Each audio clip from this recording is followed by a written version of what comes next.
আসসালামু আলাইকুম। আজকে আপনাদের সাথে শেয়ার করব ছাইনা পিঠা রেসিপি। মানে আমরা আঞ্চলিকভাবে এই পিঠাকে এই নামেই চিনি। তো এখানে আম্মু বেশ খানিকটা চালের গুঁড়ো দিয়েছে, তার সাথে দিয়েছে গরম পানি। তাই কিন্তু প্রায় বেশ খানিকটা গরম পানি। তার সাথে কিন্তু এখানে নারকেলও দিয়েছে। মানে একদম ঝুরি ঝুরি করে নারকেলটাকে মিক্স করে নিয়েছে। তারপর হচ্ছে এখানে এই তো পিঠার শেপ দিয়ে দিচ্ছে। আপনারা দেখেই বুঝতে পারছেন পিঠার শেপটা কিরকম। তো আম্মু একসাথে অনেকগুলো মানে বানাবে। যেহেতু পিঠা সবাই খাবে, আর একটা দুটা করে খেতে খেতে কিন্তু অনেকগুলো হয়ে যায়। তো এগুলো বানাতে একটু বেশ খানিকটা সময় লাগবে, ধৈর্য নিয়ে বানাতে হবে। এখানে আম্মু আর খালামুনি একসাথে বানাচ্ছিল, আর দেখতেই পারছেন কতটা সুন্দর লাগছে, তাই না? আমরাও চেষ্টা করেছিলাম, তবে আমাদেরটা এত বেশি সুন্দর হয়নি।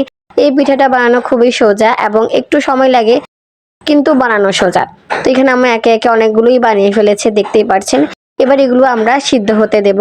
তো এখানে আমরা একটা বড় পাতিলে বেশ খানিকটা পানি, তারপর একটা প্লাস্টিকের ঝুড়ির মধ্যে পিঠাগুলো সাজিয়ে নিয়েছে। এগুলো এখন ভাপে সিদ্ধ হবে। কিন্তু এই সিদ্ধ হওয়ার টাইমটা কিন্তু বেশ অনেকক্ষণ ধরে আম্মু সিদ্ধ করেছে। এই তো তারপর আমাদের কিন্তু অনেকগুলো পিঠা হয়ে গেছে, আর দেখতেই পাচ্ছেন কতটা সুন্দর।